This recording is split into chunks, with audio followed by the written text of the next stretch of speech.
이야기를 조금씩 하고 있는데, 오늘도 가족에 대한 이야기, 어쩌면 우리의 영적인 가족이든 육적인 가족이든 우리가 이루고 있는 이 공동체, 집단 안에서의 우리의 관계에 대해서 다시 한번 조금 더 들여다보는 시간을 갖도록 하겠습니다. 여러분은 지금 이 순간, 또 지난 일주일, 아니면 어제, 오늘 아침 가장 많이 여러분의 마음속에 자리 잡고 있는 생각은 무엇입니까? 저는 지난주 목요일, 금요일 이제 한 2개월 반 만에 처음 온라인으로만 미팅을 하다가 우리 각 교회를 책임지고 또 돕고 있는 우리의 각 교회 지역 인도자들이 모여서 그간에 밀렸던 현안들, 또 어떤 신학적으로 교회에서 부딪혔던 문제들, 또 코로나 이 시기에 어떤 일들을 교회에서 하고 있는지를 나누는 시간을 가졌습니다. 저 왼쪽 사진은 아침 일찍 일어나서 한 형제가 저랑 같이 우리 산 꼭대기에 올라가서 기도하자 그래갖고 8시에 일어나서 1시간 한 20분 정도 올라간, 그래서 꼭대기에 올라가서 제가 저 7명 중에 유일하게 2명만이 올라서 기도를 할 수 있었습니다. 자, 그래서 무슨 기도를 했고 무엇을 생각하고 있는지, 나는 요즘 무엇을 생각하고 있고 나는 교회를 위해서, 미래를 위해서 무슨 생각을 하고 있는지를 저도 이렇게 이야기를 나누면서 여러 가지 생각들을 해봤습니다. 우리에게 지금 중요하게 있는 그룹들입니다. 장년부, 결혼부, 싱글, 캠퍼스. 제가 이걸 왜 묶어놨냐면요, 이 그룹들이 사실은 교회의 중추, 어쩌면 대세를 이루고 있는 집단입니다. 틴, 주일학교, 이들은 사실 우리 박찬동 형제가 너무나 틴을 잘 인도하고 있고 거기 서포트하고 있는 형제자매들이 잘 틴들을 돕고 있기 때문에 어쩌면 이들은 그들의 도움을 받아서 우리 캠퍼스나 싱글의 라이프를 보면서 따라오는 세대들입니다. 물론 주일학교도 마찬가지죠. 앞으로 향후 3, 4년 안에 틴이 폭발적으로 증가를 하고 캠퍼스가 폭발적으로 증가를 해서 이제 100여 명 가까운 인원들이 제대로 간다면 캠퍼스까지 100여 명 가까운 인원들이 자동으로 올라가게 됩니다. 자, 그럼 이들은 우리의 앞서간 세대, 우리의 부모를 보게 될 거고, 싱글들이 어떻게 살고 있는지를 보게 될 거고, 우리의 캠퍼스가 어떻게 캠퍼스 시절을 보내고 있는지를 보면서 크는 세대가 될 거예요. 기대가 되지 않습니까? 아니면 걱정이 되십니까? 어떤 쪽이십니까? 여러분, 우리의 장년부들이 너무나 바쁘게 살다가 우리 자녀들의 도움을 받아서 크리스찬이 돼서 그분들도 제가 만날 때마다 느끼는 것은 겸손하게 배우고 있다는 거예요. 그래서 저는 오늘 제가 미국에서 몇 개월 있을 때 미국의 어떤 그 초청 강사가 영상을 하나 가져왔어요. 그 아이들은 대체적으로 6, 7살 그 이전의 아이들한테 물어보는 거예요. 엄마, 아빠 하면 떠오르는 단어가 뭐냐 라고 물어본 거에 막 아이들이 대답을 해요.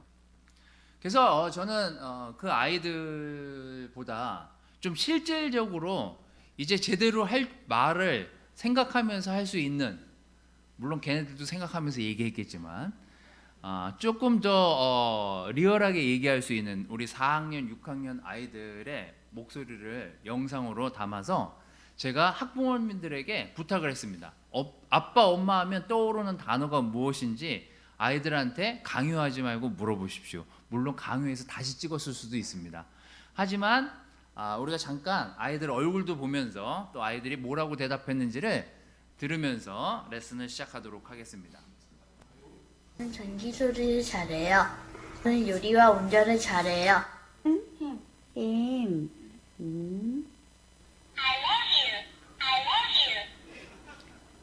말로 해줘. 에이. 알리에뷰 사랑 회사랑 그리고 가족. 친절하고, 사랑? 그렇구나. 홀수 시켜달라는 거예요. 밥을 해달라는 거예요. 회사. 피아노. 아빠는 회사. 엄마는 사랑. 사랑. 캠핑이랑 쥐브놀이요. 맛있는 밥을 해주는 거예요. 곰. 뼈! 사막의 낙타입니다. 사막의 오아시스. 네. 물론 다 참여하진 않았지만 몇몇 애들이 이제 사춘기가 와가지고 얼굴 드러나는 거를 힘들어하는 아이들이 있어서 안 찍겠다고 한 아이들은 제외됐습니다.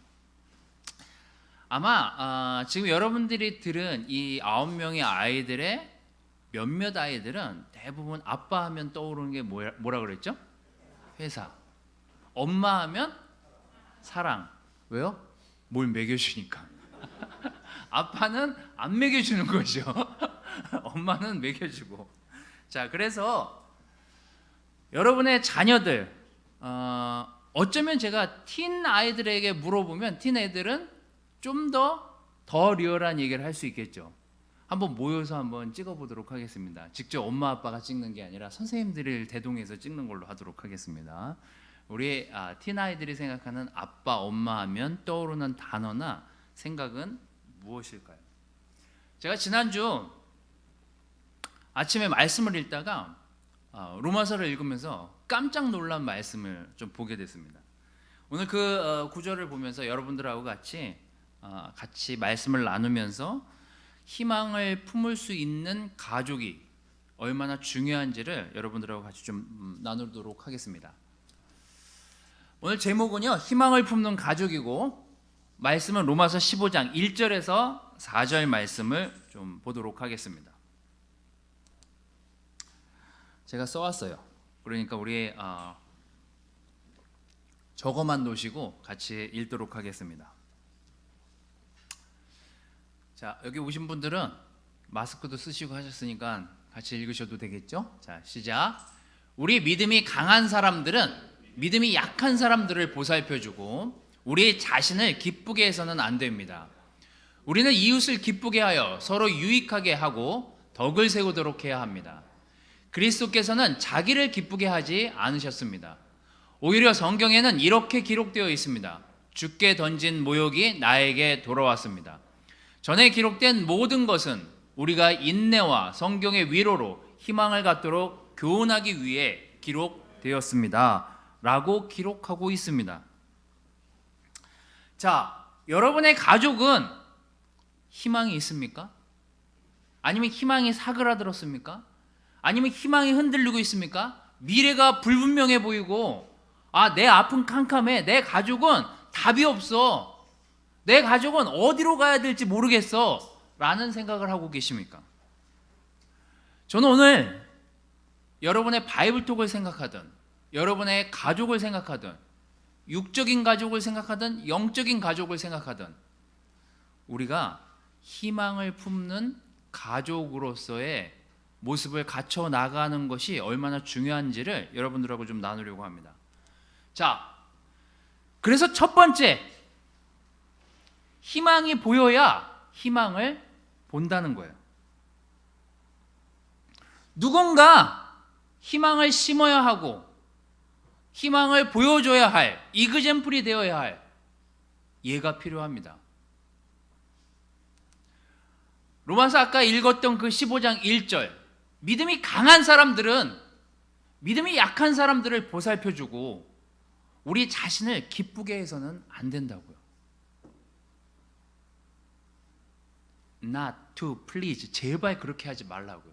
우리 자신만을 기쁘게 하는 그런 생활을 하지 말라고요. 그렇게 해야만 희망을 볼 수 있다는 거예요. 자, 그러면 여러분들 다시 질문을 하도록 하겠습니다. 그럼 믿음이 강한 사람들은 우리 중에 누구입니까? 믿음이 약한 사람들은 우리 중에 누구입니까? 온라인으로 방송을 보고 계시다면 가족끼리 소근소근 물어보십시오. 우리 가족 중에 믿음이 강한 사람이 누군 것 같아? 믿음이 없어 보이는 사람이 누군 것 같아? 여기 계신 분들에게 물어보고 싶습니다. 나는 믿음이 강하다. 손 들지 마십시오. 나는 믿음이 약하다. 손 들어 보십시오. 자, 믿음이 강한 사람들이 누구냐고요? 믿음이 약한 사람들이 누구냐고요? 오늘 바울이 그런 질문으로 로마 교회에 편지를 보냅니다. 자, 그럼 제가 이렇게 바꿔서 다시 질문해 볼게요. 믿음을 아는 사람들은 누구고 믿음을 모르는 사람들은 누구입니까? 여러분들은 믿음이라는 것을 아십니까? 우리는 믿음은 한 번쯤 들어봤던 사람들이 여기 지금 앉아 있어요. 믿음을 모르는 사람들은 누구예요? 우리의 자녀들일 수 있습니다.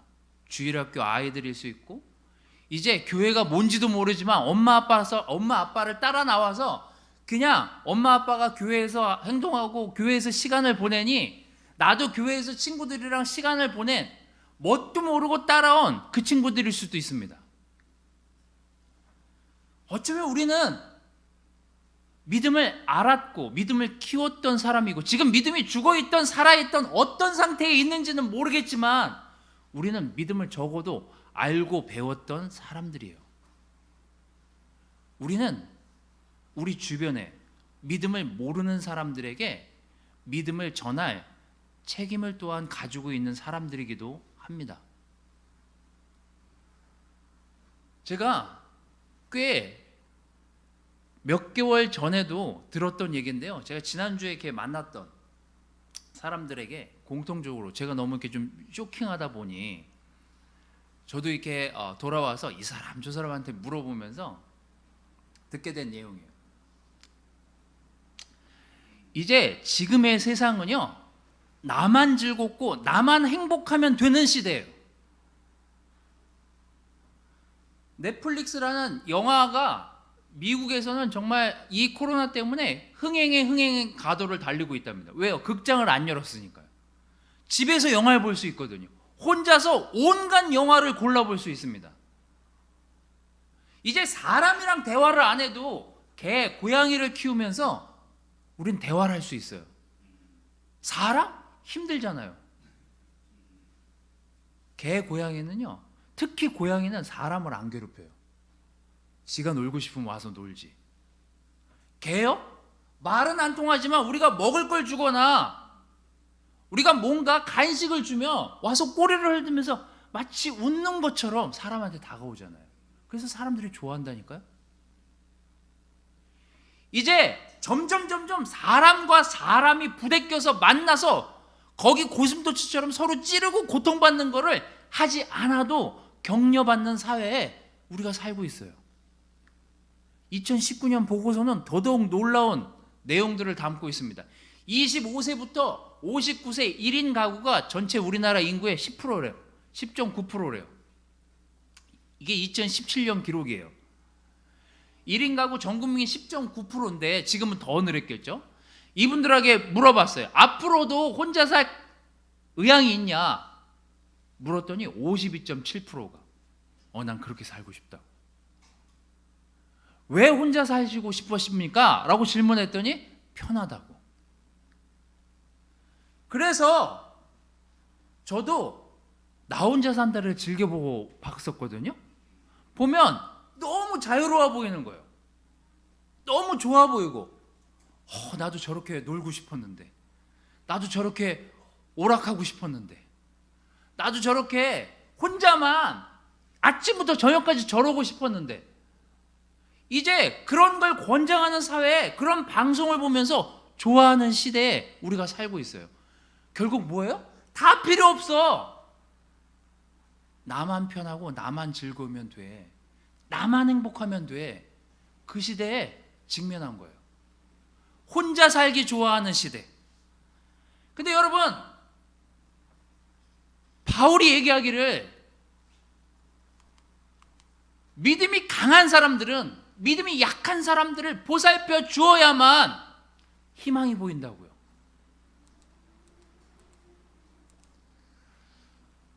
여러분, 우리의 아이들, 우리의 주변 사람들은요, 아직도 믿지 않는 눈으로 여러분들을 보고 있습니다. 믿지 않는 사람들, 믿음이 없는 사람들은요, 그들만의 눈으로 여러분들의 삶을 들여다보고 있어요.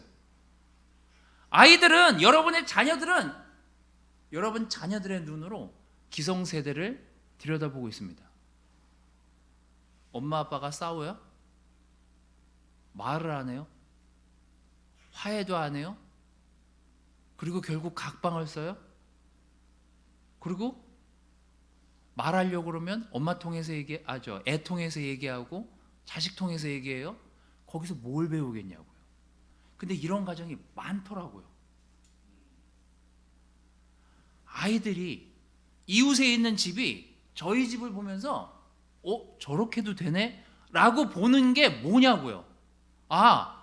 우리 엄마 아빠는 싸우는데 화해할 줄도 알아. 사과할 줄도 알아. 용서를 구할 줄도 알고 감사할 줄도 알아. 그리고 베풀 줄도 알아. 나눌 줄도 알아. 여러분, 그게 믿음을 가졌던 사람들의 태도 아닙니까? 믿음을 배운 사람들의 태도가 무엇이냐고요. 내가 잘못할 수 있지만 실수를 인정할 수 있고 용서를 구할 수 있고 돌이킬 수 있고 희망이 보여야 그 희망을 보면서 자라는 세대가 그 가족, 그런 영적인 가족, 그런 육적인 가족을 꿈꾸면서 자라나지 않겠냐고요. 여러분 가정에, 여러분 바이블톡에는 그런 희망을 심고 있습니까? 여러분 바이블톡에 희망이 보여야 그 희망을 보면서 믿음이 없는 사람들이 믿음이 생길 거 아닙니까? 여러분의 가족은 어떻습니까? 저는 요즘 뉴스를 볼 때마다 너무 깜짝 놀라는 뉴스들을 제가 들을 때마다 가슴이 무너지는 뉴스들을 보게 되는 것 같아요. 아이들을 폭행한다거나 아니면 아이들을 밥도 굶기고 자기가 훈련한다는 이유만으로 방치시킨다거나 그런 아이들이 무슨 희망을 보면서 크겠냐고요. 여러분, 희망을 심고 이웃에게 희망을 가르칠 수 있고 희망을 나타낼 수 있는, 희망을 보여줄 수 있는 그런 믿음의 형제자매 여러분들이 되기를 부탁을 드립니다. 두 번째는 성경을 통해서 희망을 배우고 가르치는 거예요. 로마서 15장 4절은 이렇게 기록하고 있습니다. 전에 기록된 모든 것은 우리가 인내와 성경의 위로로 희망을 갖도록 교훈하기 위해서 기록되었다고요. 그래서 우리의 아이들에게, 우리의 주변 사람들에게, 우리의 바이블톡에서 지속적으로 성경을 함께 나누고 가르쳐야 되는 이유가 바로 여기 있습니다. 주변 사람들이 어디서 그걸 배웠어? 누구에게 그걸 배웠어요? 어떻게 하면 그걸 배울 수 있습니까? 라고 했을 때 여러분들은 제가 바로 성경에서 그 인내와 위로를 얻었다고요. 배웠다고요. 여러분, 그렇게 말할 수 있습니까?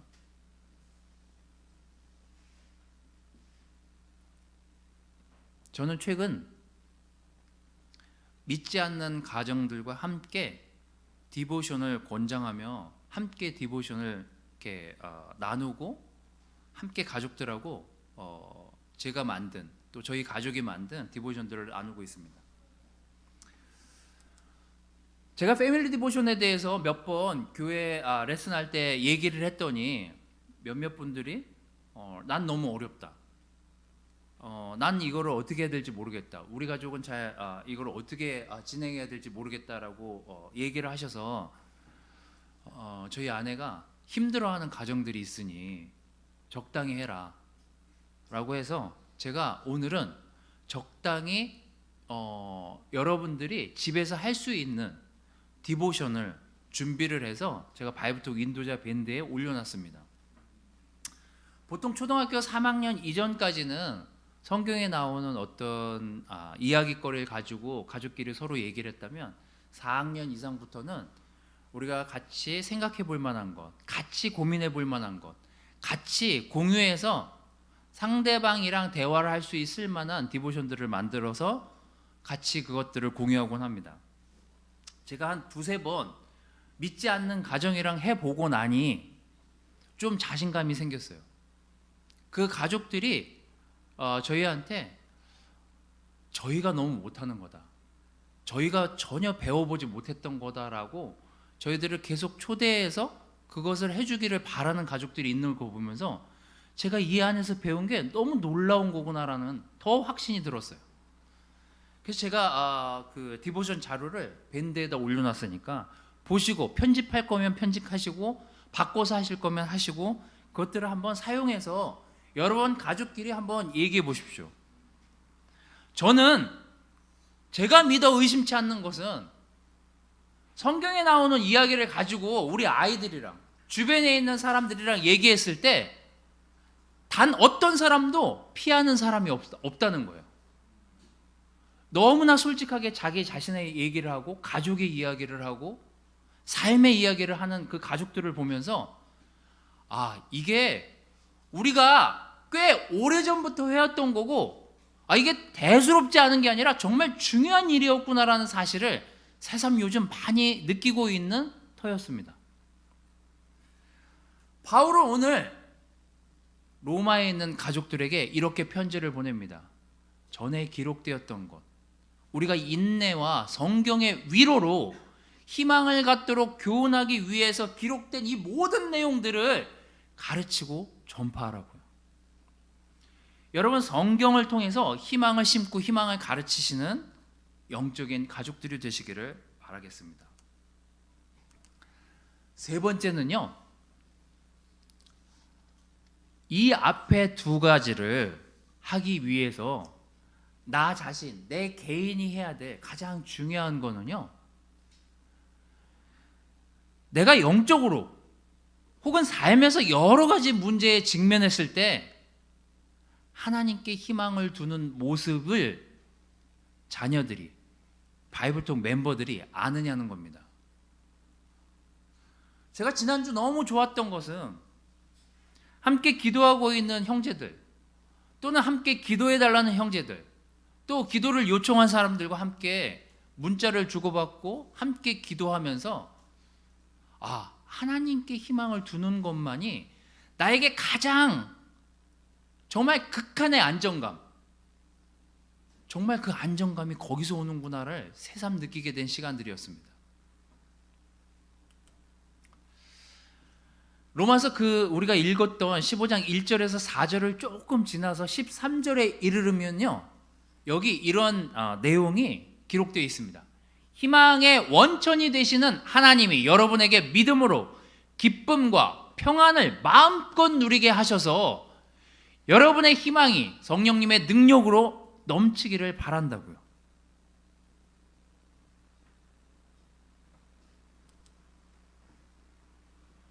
우리에게 가장 불안하고 힘들고 어려울 때 하나님으로부터 가는, 하나님께로부터 오는 그 안정감을 경험해 보셨다면 우리가 하나님께 희망을 두는 것이 얼마나 중요한 것인지를, 중요한 작업인지를 알 수 있습니다. 여러분, 저기 십자가에 서 있는 한 남자가 있습니다. 매우 작아 보이고 어쩌면 어디로 가야 될지 몰라서 그냥 멍하니 서 있을 저 때, 아마 우리가 한 번쯤은 인생에서 경험해 봤을, 아니면 지금 이 순간에도 내가 지금 어디로 가고 있는 것이지? 내가 지금 잘하고 있는 걸까? 난 정말 희망을 품고 사는 사람인가? 에 대한 질문을 던졌을 때 떠오르는 딱 단어가 저한테 이거였어요. 나는 결국 한계에 도달할 수밖에 없다.